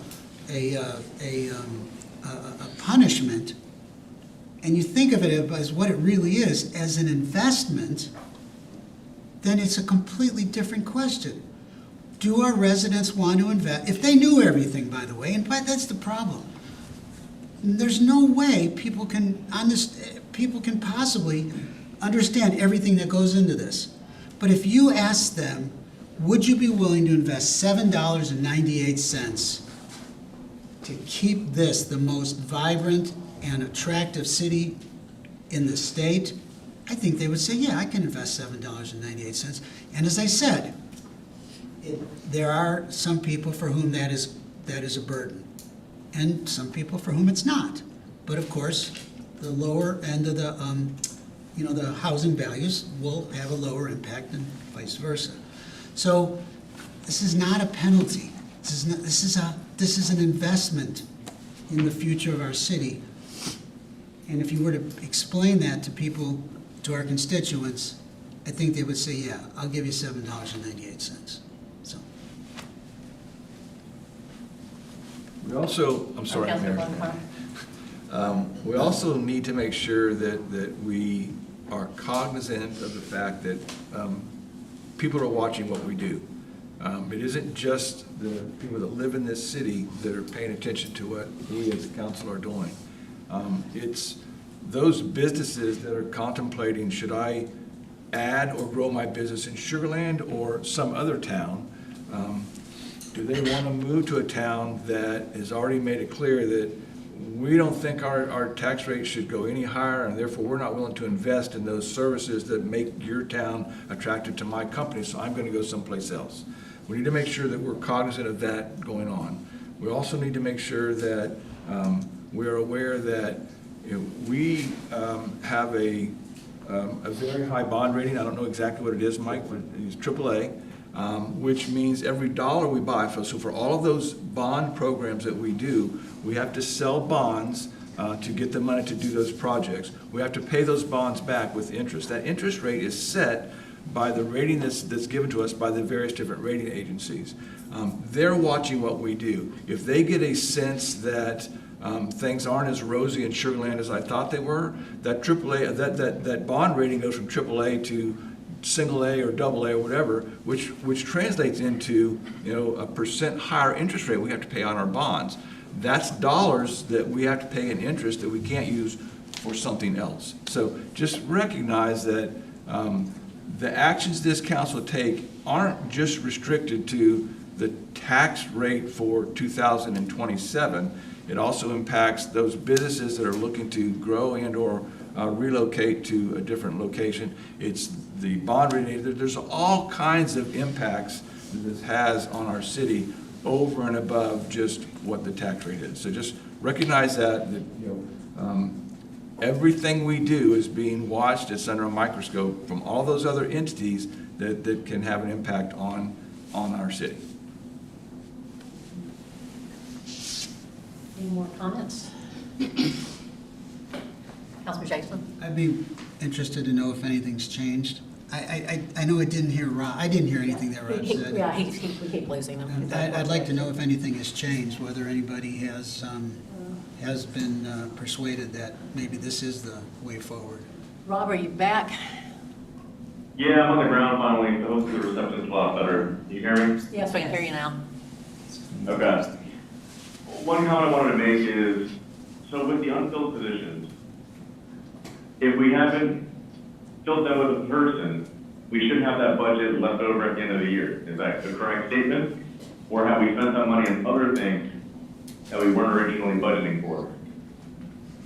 No, if we don't use that funding, it does fall back to the fund balance. But as Councilmember Single talked about, we do have in our miscellaneous expense a negative amount for those vacancy savings planned every year. So we've already accounted for a lot of that in the budget that we have proposed. Okay, that's one area I'm just going to look at. The second point is with the unused tax portions from, what is it, 23, 24, 25, if we were to simply take the 3.5%, which is normally what the max is, and add in the unused amount from 23, where would that put us? Roughly, what, 4%, 4.5% increase? But it simplifying the calculation quite a bit. The truth in taxation calculation, while you would think would just add up to the 3.5% every year, they restart what your base amount is based off of delinquent taxes, based off of several different categories, and the county calculates it for us. So while we say, oh, we just changed this year, took the increment from last year and applied all of it this year, it's actually really more complicated than that. In fact, the county actually reinterpreted how they did their calculation this year, and so it changed those calculations as well. So it is meant to be very simple, that's why they call it truth in taxation. However, it was created not by people that do the property tax calculation. I'm just going to say that because it's very complicated to be able to just say, let's just pull that unused increment, because each year your base changes with each calculation. Because, if I can follow up, one thing I was going to say is, obviously we have a large unused portion from last year, and that'll carry over to next year if we needed it, if we don't use it. If we do max out this year, we're still going to have to abide by the 3.5% next year. So I guess the question is, are we capable as a city of keeping things in line of that 3.5%? Or are we going to have to start doing elections? Because obviously, some of us are trying to get ahead of the curve here. Otherwise, we're going to have the same conversation every single year. So I think that's what we're trying to address with some of these, comments in the room. Councilor Watley? He's making a really good point, but I think what we're not talking about, and we have no way of knowing, is what legislation is going to do on caps. So what your point was earlier, Councilmember Vonderhaar, was we're trying to do the best we can with what we have now and what we know, because next year, we have no idea what legislation is going to do, we have no idea what inflation is going to do, and we have no idea where the property values are coming in. So all these unknowns, we don't know if we're going to have another barrel or another storm, we have no idea what next year is going to do. So what we're trying to look at this year is making the best decisions for what we can right now for the future. And if we're betting on what we think is going to happen next year, that's not a good idea. I mean, we can be hopeful, we can look at forecast, and we can plan for next year, but to make decisions this year confirmed on next year doesn't make a lot of sense. I think that's what he's leading to. Councilor Seaver? What he's saying is do not utilize the unused portion from last year. Utilize from 23 but leave it out this year. That leaves you buffer for last year. What you are saying is we are using the most possible so that if the legislation change, we have already made use of it. So that's one way of looking at it, but that is maximizing our proposed tax increase to the maximum possible, and which is what he's questioning. There's not one shred of this budget being go the most you can because the state made. It's what it is because it's what it has to be. That's the, I mean, it's not filled with, like, here's these pockets of money to protect us in the future. It's not. It's there because it's needed.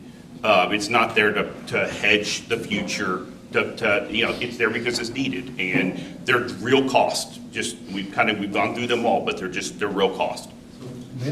Follow up by 5 Is seconds. it just coincident that we have ended up our required tax rate to 0.0001 below the voter required tax rate approval? Is it just coincidence? So here's the deal, and it's like, the tax rate is one little component of every, you think about what your jobs are. Your jobs are to make sure that best services are going to the public. Your job's to make sure that you have a workforce that has a culture of like doing these great things. And then you've got all these responsibilities. One little aspect is the setting of a tax rate once a year, right? I don't build the budget around what I think that the council will approve, or let's get it just shy of this. It was almost impossible to get it to the point where it wouldn't go to the voters to vote on, right? I mean, it's just so, but it wasn't it was based on the needs of the community, and it wasn't a strategy with the tax rate. It is what it is. Mayor, Councilor Butler. just to help make sure I understand what you said. When you task your team to come up with a budget, you tell them, say, give me a realistic budget that allows you to do the things that as a council, we have set forth the strategic plan for this city. So give me a budget that allows us to achieve that strategic plan without bankrupting the city. We don't say, the maximum tax rate that the state says we can have is X, make sure your budget is below that. We build a budget based on what's best for this city, and then we compare it against that and hope to God that it's under that number. And if it's not under that number, then we start fine tuning it to get it under that number. Is that a fair statement? That's is that what you guys did? That's the budget? I'm a pretty simple guy. Let's keep it simple. If I may, we don't get our certified values till July 25th. That complicates things even We further. file our budget July 21st. Yeah. So we Complicates are things even planning further. it before we actually can even calculate that. So, and I say that to reiterate something that Mike said. This budget was created under the guidance that this city council said, if you can keep it below $10 a month or whatever we agreed to last spring, then we should be in good shape. So we've done that. Every department has had to make sacrifices. Every department has probably not got all the bodies that they want to have, but they've brought us a budget that accomplishes those goals. And it happens to fall within whatever the state guidelines are. They don't have a clue what they're doing up there anyway. No offense, Rick.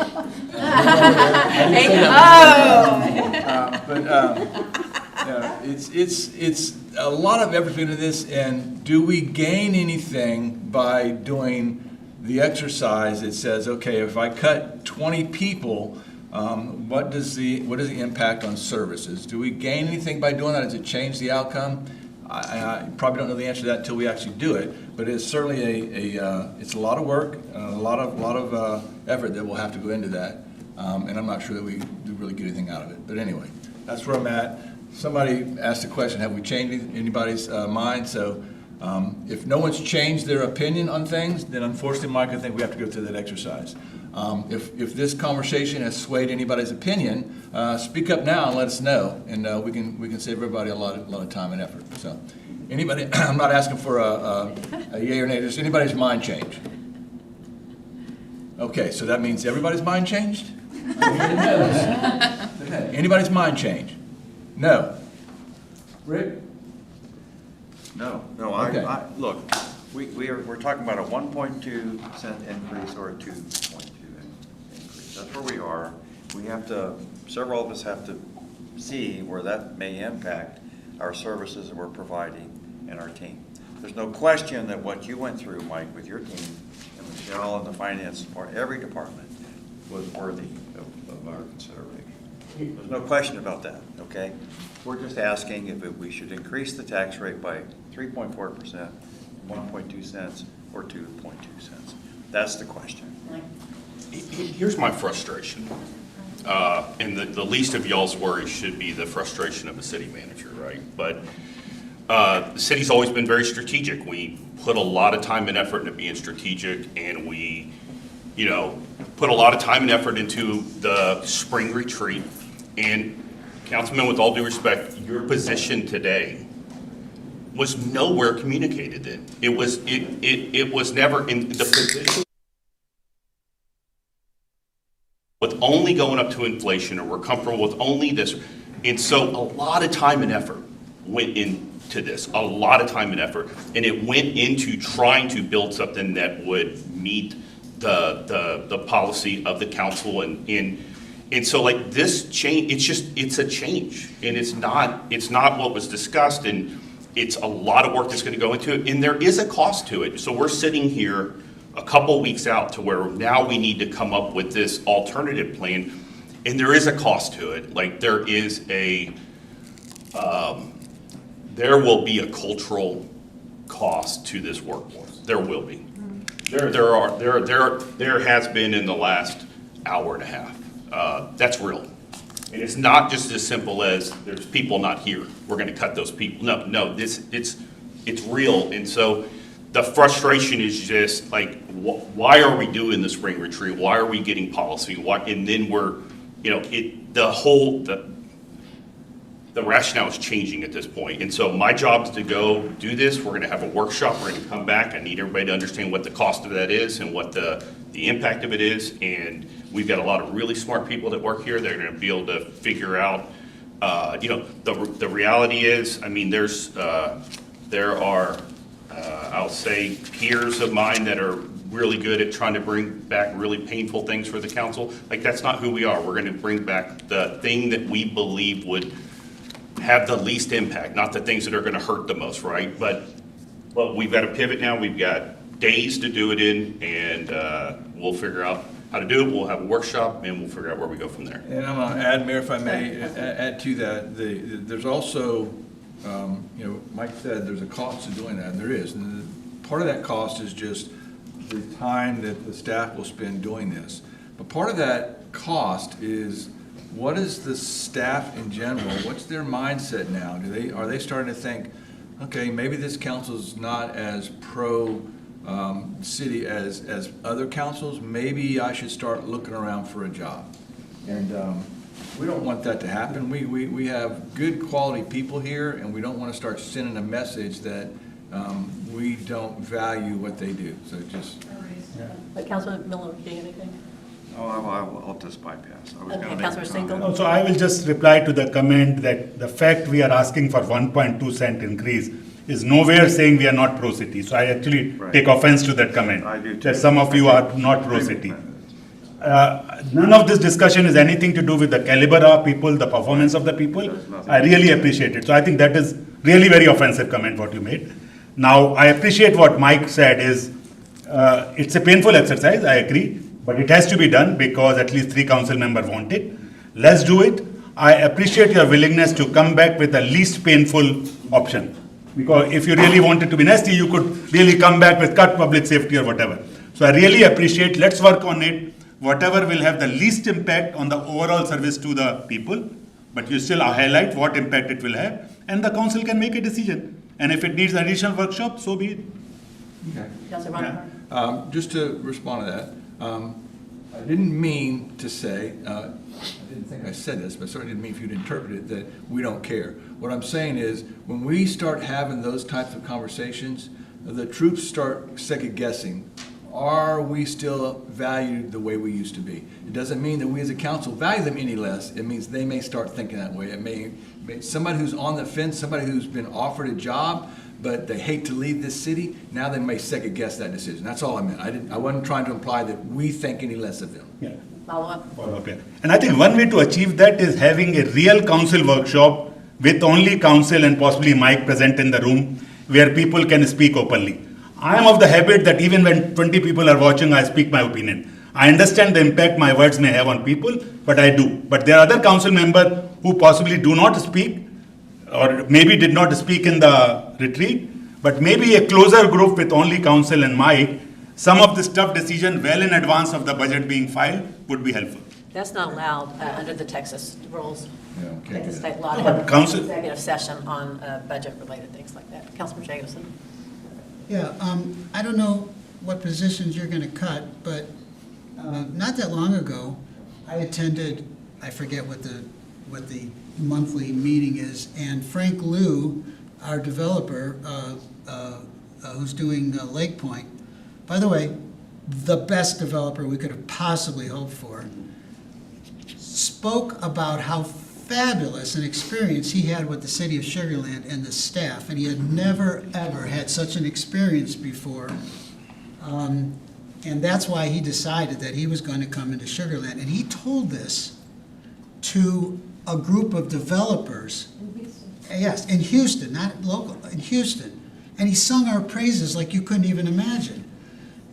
And from what I understand, we then, when we went out for a request for qualifications for Imperial, we got a stack of top-notch developers who are expecting the same experience. So I don't envy you figuring out who you're going to cut, but it's those little tiny things that you don't know that are happening, but they make all the difference in the world. So, you know, I don't know what you're going to do. Maybe not that police officer who just got all those kudos, or maybe not that one, or a firefighter. You know, maybe not Devin, our redevelopment head of redevelopment, who just won a national award for her work. You know, I don't know. I hope you don't cut the guy who cleans the in front of my house. I'm the only house in the whole neighborhood who didn't get one of those big storm inlets, because the inlet's on my driveway, so it collects and there's like 3-4 feet of water every time it rains. But I know somebody comes by and sweeps it out. I hope you don't cut that guy. And we got an animal shelter coming up, and I know we're gonna have to have people there. I hope you don't cut them, because someone's gotta feed those dogs and cats. And Oh, please keep Meredith. so, you know, I don't know who you're gonna cut, but, you know, I can't think of anybody who's superfluous here. I really don't.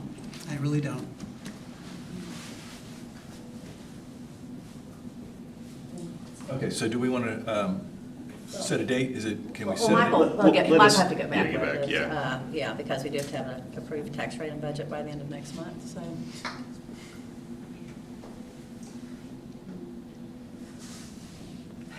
15th is when you agreed to adopt the budget. That's what we agreed, so we have to hold it, that says we. I guess. Yes, but it has to be Before before the- September. Okay, so we've told that day since we approved it. Okay. Any parting comments or questions? Okay. Mike, any further direction from us? I think it's very clear. Okay, having no further business, do you have a motion to adjourn? Motion to adjourn? Thank you.